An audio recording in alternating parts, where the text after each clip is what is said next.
जाके डाउनलोड करो on mike audio chat and gaming club. ये हर कम्युनिटी के लिए, जैसे गेमिंग कम्युनिटी और एनिमे कम्युनिटी के लिए बहुत ज्यादा यूजफुल एप्लीकेशन है। जैसे जब आप फ्रेंड लोगों के साथ गेम खेलते हो, पबजी हो या फ्री फायर हो, तो आप लोग अपने फ्रेंड्स को इनवाइट कर सकते हो इस एप्लीकेशन में। उन्हें कह सकते हो कि इस एप्लीकेशन को वो भी डाउनलोड करें, जिससे आप अपने फ्रेंड्स को गेम में कॉल्स दे सको, जैसे कि अबे यहाँ पर साइड में बंदा है, अबे रिवाइव कर, जेट रिवाइव मी जेट। उन्हें गाइड कर सकते हो और बेहतर तरीके से अपने गेमिंग स्ट्रैट्स बना सकते हो इस ऑन माइक के जरिए, क्योंकि ऑन माइक काफी साफ क्वालिटी, क्लियर ऑडियो क्वालिटी आपको प्रोवाइड करता है, जिससे बात सुनने में और बोलने में काफी क्लियर होती है। बीच में आपको कोई भी ऑडियो इश्यूज नहीं आते। आप इसमें खुद का रूम भी क्रिएट कर सकते हो, जिसमें आप अपने फ्रेंड्स को इनवाइट कर सकते हो। इसमें काफी अलग अलग क्लब्स होते हैं, उन्हें आप ज्वाइन करके काफी लोगों से अलग अलग तरीके की नॉलेज को भी हासिल कर सकते हो और अपनी नॉलेज को भी शेयर कर सकते हो। और ग्रुप चैट्स के लिए भी ये एप्लीकेशन काफी अच्छा है। आप इस एप्लीकेशन के जरिए काफी अपने तरह लोगों को, जैसे गेमर्स और एनिमे फैंस को ढूंढ सकते हो। और एनिमे फैंस, जैसे आपने कोई एनिमे देखा, आपको उस पर डिस्कशन करना, गॉसिप करना, किसी की चुगलियां दागना, जैसे कि मेरी, तो ऑन माइक आपके लिए सबसे बेस्ट एप्लीकेशन है। इसका यूजर इंटरफेस बहुत आसान है। तो जाओ, हमारा टारगेट है इस एप्लीकेशन को 1000 से ज्यादा डाउनलोड देने का। अगर इस एप्लीकेशन को 1000 से ज्यादा डाउनलोड मिल गया तो मेरा नेक्स्ट एपिसोड कल ही रिलीज हो जाएगा। So it's all up to you. So go to the description box and click to the link and download on mike now.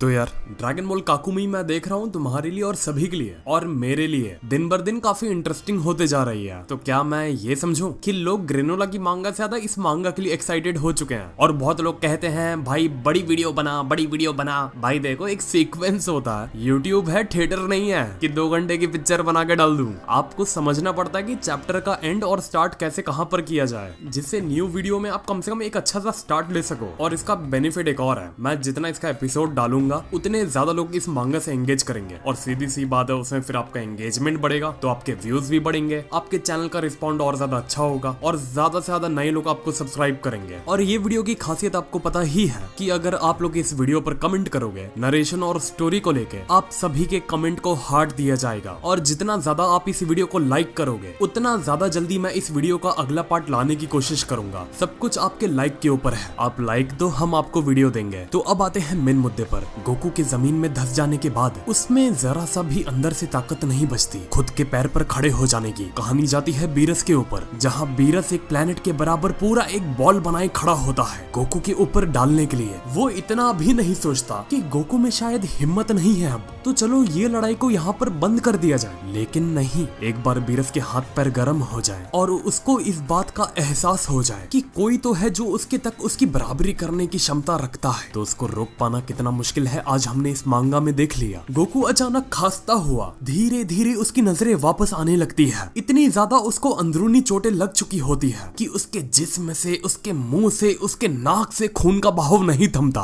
अब जब उसकी नजरें साफ होती हैं, उसको नजर में आ जाता है कि बीरस का अगला प्लान क्या है। बीरस के हाथ में पूरे प्लेनेट के बराबर डिस्ट्रक्शन का अटैक होता है, जो उसका अगला मूव होने वाला है। वो तुरंत प्लेनेट की चपेट से बाहर निकलता है। जैसे पेड़ उखाड़ते हो ना तुम लोग, वैसे गोकू भी उस जमीन से उखड़ के बाहर निकलता है और वो तुरंत अपने सामने खड़े शख्स को कहता है, जितना जल्दी हो सके यहाँ से निकलो। गोकू की आंखें इस बात को बता देती हैं कि बीरस क्या करने जा रहा है। वो इस बात से जरा सा भी खुश नहीं है। लड़ाई उसके और बीरस के बीच में है, ना कि लड़ाई किसी प्लेनेट को खत्म करने की है। गोकू तुरंत उड़ता हुआ वापस से आसमान में बीरस की तरफ निकल पड़ता है। गोकू कहता भी है उड़ते वक्त कि हमारी फाइट हो रही है यहाँ सिर्फ, इसमें इन मासूमों की और प्लेनेट को तबाह कर देने की बात कहाँ से आ गई। अब गोकू को उसके पैरों पर कुछ महसूस होता है। जब उसकी नजरें नीचे जाती हैं, वही लड़का जो प्लेनेट टाको टाको में उसको घूरता होता है, वो गोकू के पैर पकड़ के उसके साथ आसमान तक आ चुका होता है। अब उस लड़के को देखते ही देखते बीरस इंतजार नहीं करता। वो सीधा पूरे प्लेनेट के बराबर बनाई हुई डिस्ट्रक्टिव एनर्जी गोकू पर डालने के लिए पूरा तैयार हो जाता है और कहता भी है, अब वक्त आ चुका है सन गोकू। अब गोकू के सर पर एक बहुत बड़ा धर्म संकट होता है कि अब वो इस अटैक से बचे भी तो कैसे बचे। अगर डॉच किया तो पूरा अटैक प्लेनेट से जाके पूरे प्लेनेट और मासूमों को जिंदगी से खत्म कर देगा, और अगर उस पे लग गया तो वो खुद खत्म हो जाएगा। गोकू प्लेनेट टाको टाको के चांद पर अपने दोनों पैरों को धसा के पूरा कैलकुलेशन अपने दिमाग में दौड़ाने लगता है कि आखिर उसे करना क्या है उसको पता होता है। अब उसको जो भी करना है यहीं पर खड़े होके करना है। उसके पास वक्त नहीं है कुछ और सोचने का। तुम तस्वीरों में देख सकते हो कि कितनी बड़ी डिस्ट्रक्शन एनर्जी है। वो पूरे एक प्लेनेट के मून को उगल लेती है जिसमें गोकू और वो बच्चा मौजूद होते हैं। अब यहाँ सवाल ये आता है, आखिर गोकू ने इतने बड़े अटैक को एक गॉड ऑफ डिस्ट्रक्शन से खुद को कैसे बचाया और उस बच्चे का क्या हुआ होगा। कहानी जाती है बीरस के प्लेनेट पर। बीरस का प्लेनेट खुद आधा टूटकर बिखर जाता है। बीरस के प्लेनेट पर विस और ओरेकल फिश के आपस में बात चल रही होती है कि उन्हें यहाँ से जाके आधे घंटे से भी ऊपर हो चुके हैं। ओरेकल फिश बोलती है, मानना पड़ेगा इन अर्थलिंग्स लोगों को, आधे घंटे से वो एक गॉड ऑफ डिस्ट्रक्शन के साथ फाइट में लगे हुए हैं। विस कहता है, मुझे क्या पता, अब कुछ तो सही नहीं लग रहा। क्या अब मेरा बीच में जाना सही होगा? ओरेकल फिश नींद में कुछ बड़बड़ाती होती है कि यूनिवर्स के नतीजे ठीक नहीं होने वाले, इसमें हम खुद का ही सफाया कर बैठेंगे। विस ओरेकल फिश से जवाब मांगता है, तो तुम्हारा ये कहना है कि उसके नतीजे का इस फाइट से कुछ लेना देना है? ओरेकल फिश का यहाँ ये कहना होता है कि पास्ट में हमारी ही की हुई चीज हम पर ही आके बहुत बुरी तरीके से बरसने वाली है और उसमें सभी लोगों की जवाबदारी होने वाली है, ऊपर से लेके नीचे तक सबको हिसाब देना होगा। अब आखिर ऐसी वो क्या गलती है जिसका बार बार यहाँ जिक्र किया जा रहा है? आखिर वो कौन सा हिसाब होने वाला है जो सभी को उस हिसाब का जवाब देना होगा? कहानी जाती है अर्थ पर, जहाँ हम देख सकते हैं मिस्टर सेटन बयान करते हैं कि शायद जो भूकंप थोड़ी देर पहले चल रहा था वो अब रुक चुका है और वो भूकंप हम सब जानते हैं कि क्यों चल रहा था। बू भी सामने खड़ा होता है। वो कहता है बू को भी भूख लगी है। चीची गोकू पर काफी गुस्सा होती है कि गोकू जितना जल्दी हो सके उतना जल्दी आने की कोशिश करो। विडेल भी चीची का हाथ बढ़ा रही होती है। वो भी चीची को दिलासा दे रही होती है, अरे कोई ना, वो आते ही रहेंगे। गोहान भी काफी ज्यादा देर से उनका इंतजार कर रहा है उनसे मिलने के लिए। साइड में बू और मिस्टर सेटन दिखा रहे होते हैं,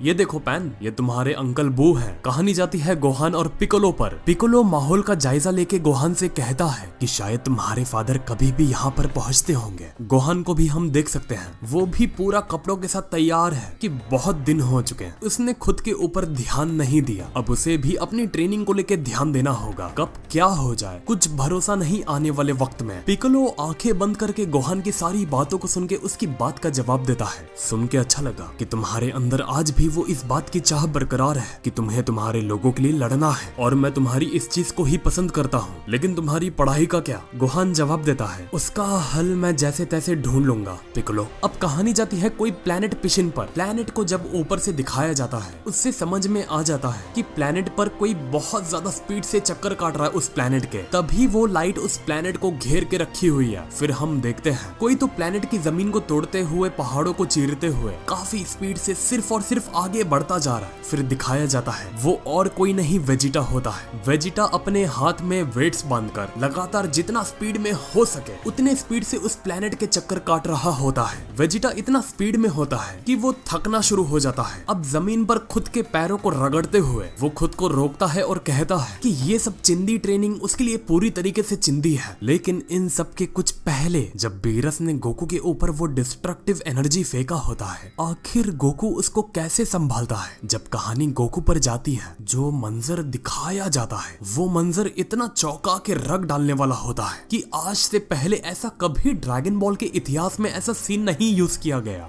गोकू का शरीर, गोकू का पीठ, पूरी उसकी पीठ के पीछे की खाल जल के भस्म हो जाती है। उसके पूरी पीठ का गोश्त दिखने लगता है क्योंकि स्किन की लेयर पूरी तरीके से जल चुकी होती है और उसका चमड़ा पिघल पिघल के नीचे जमीन पर टपकता होता है। उसकी जांघें तक की चमड़ियां पूरी उखड़ जाती है और प्लेनेट टाको टाको का मुन पूरा खत्म हो जाता है। गोकू के पैर जिस जमीन पर धसे हुए होते हैं तो आखिरी तक उसी में धसे रह जाते हैं और पूरे चांद की सिर्फ एक छोटी सी जमीन का हिस्सा बचता है जिसमें गोकू के पैर धसे हुए होते हैं। सोचो इतने बड़े अटैक को आखिर गोकू ने कैसे सहा होगा। अपनी जान को दाव पर लगा दिया उसने, लेकिन उस अटैक को नीचे नहीं जाने दिया, मासूमों को नहीं मरने दिया उसने। गोकू इतने ज्यादा गुस्से में होता है उस वक्त कि उसके दांत कांपते होते हैं और पूरा शरीर उसका कांपता होता है और वो कहता भी है, लॉर्ड बीरस आपको अंदाजा भी था आप क्या करने जा रहे थे? अगर बीच में मैं नहीं आता तो इस प्लेनेट पर सारे मासूमों की जिंदगियां आपके हाथों खत्म हो जाती। अब जब गोकू की शक्ल दिखाई जाती है उस अटैक को पूरे पीठ पर झेलने के बाद, तो गोकू की शक्ल पर बोलते हैं ना एक गुस्सा, एक चिड़चिड़ाहट कि तू गॉड है तो तेरी इतनी मजाल जो तू मासूमों की जान लेगा। बीरस पीछे से मुस्कुराता हुआ जवाब देता है, मेरे ख्याल से मैं वही कर रहा हूँ जो मेरी नौकरी मुझे करने के लिए बोलती है, गॉड ऑफ डिस्ट्रक्शन। गोकू उस बच्चे को जो उसके साथ ऊपर आ गया होता है उसको अपने हाथों से नीचे उतारता है और सब कुछ अपने पीठ पर लेने के बाद उसे बहुत प्यार से कहता है मुस्कुरा के, चिंता की कोई बात नहीं है, अब तुम पूरी तरीके से सुरक्षित हो। और इतना कह के ही गोकू बेहोशी की हालत में उस बच्चे के सामने जमीन पर गिर पड़ता है। बच्चा भी सोचता होगा कि क्या एनर्जी थी वो, क्या मंजर था वो, ये शख्स पूरा पीछे से जल के अपने ऊपर सह के इसने मुझे आज तक नहीं लगने दी। बीरस भी ऊपर से देख रहा होता है और कहता है, आज तक मैं कभी ऐसे मॉर्टल के साथ नहीं लड़ा हूँ जिस हिसाब से मैं आज तुम्हारे साथ लड़ा। यहाँ तक कि गॉड्स में ही कोई इतना दम नहीं रखता कि फाइट इस मुकाम तक वो ला पाए या टिक भी पाए। तो अब इसके आगे क्या होगा? क्या गोकू फिर से उठेगा? और आखिर वो ऐसा कौन सा इतिहास है जिसका सभी को हिसाब देना होगा? मुझे ये मांगा आर्ट स्टाइल के हिसाब से सच कहूँ तो बहुत ज्यादा पसंद आई। जिस हिसाब से मांगा में गोकू की पीठ को जलाया हुआ दिखाया गया, मतलब हैरान करके रख डालने वाला मंजर था वो। और उसके बाद चीज ये टच कर गई कि इतना होने के बाद भी गोकू ने उस छोटे से लड़के को बचा लिया और उसको मुस्कुरा के बोला कि यार घबराओ मत, सब सही हो जाएगा। तो ये चीज के लिए यार लाइक तो बनता ही है कि एक फैन मांगा असली मांगा को टक्कर दे रही है। और चैनल को आप लोग सब्सक्राइब भी करो जिसे आप आगे आने वाली मांगा को मिस ना कर पाओ और हमारे 500 के जल्दी से जल्दी हो पाए यार। तो करो जल्दी से जल्दी सब्सक्राइब और हो सके तो मेरे इंस्टाग्राम को जाके आप लोग फॉलो करो, कुछ भी करो लेकिन मेरे को फॉलो करो उस पे जाके। जो नहीं करेगा उसकी पीठ जला के मैं मार दूंगा। तो मिलते हैं फिर अगले वीडियो में एक और नए टॉपिक के साथ। तो नमस्ते, खुदा हाफिज, सत श्री अकाल एंड गुड बाय।